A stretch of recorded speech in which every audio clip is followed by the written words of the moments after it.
కొబ్బరి చట్నీ చేస్తున్నానండి. వాటికి కావలసిన పదార్థాలు: కొబ్బరి, తాలింపుకి జీలకర్ర, శనగపప్పు, ఎండుమిర్చి, కరివేపాకు, పచ్చిమిర్చి, కొంచెం కొత్తిమీర అండి, కొంచెం ఉప్పు, చింతపండు వాటరు, చింతపండు రసము, కొంచెం నూనె. స్టవ్ వెలిగించి పెనం పెట్టుకోవాలండి.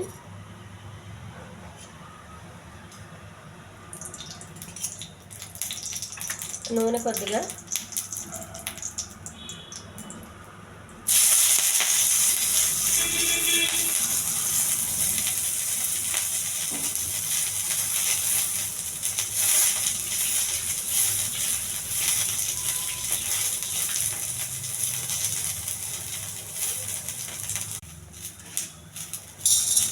శనగపప్పు,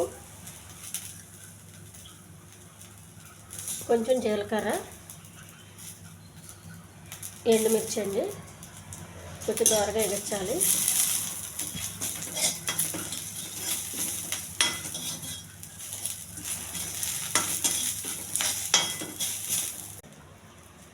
కొత్తిమీర, పచ్చిమిర్చి ఇది కూడా ఎగర్చాలి.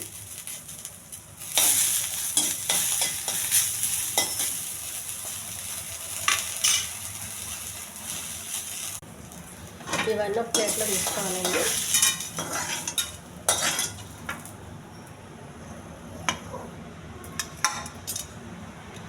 చల్లారనివ్వాలి ఇవన్నీ. కొబ్బరి అండి మిక్సీ జార్లో వేసుకోవాలి. వేగించి పెట్టుకున్న పుదీనా, ఎండుమిర్చి, కొంచెం శనగపప్పు, పచ్చిమిర్చి, కొద్దిగా ఉప్పు, కొంచెం చింతపండు రసము మిక్సీ వేయాలండి.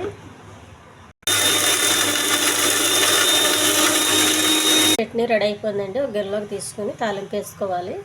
హెల్దీ కొబ్బరి చట్నీ రెడీ అయిపోయిందండి. ఇది చపాతీకి చాలా బాగుంటుందండి. పూరీకి, ఇడ్లీకి, జొన్న రొట్టెకి కూడా చాలా టేస్ట్గా ఉంటుంది. ముఖ్యంగా పెసరట్టుకి బాగుంటుందండి ఎక్కువగా. ఈ ఛానల్ నచ్చితే సబ్స్క్రైబ్ చేయండి, షేర్ చేయండి, లైక్ చేయండి, కామెంట్ చేయండి. చాలా హెల్దీ చట్నీ అండి ఇది.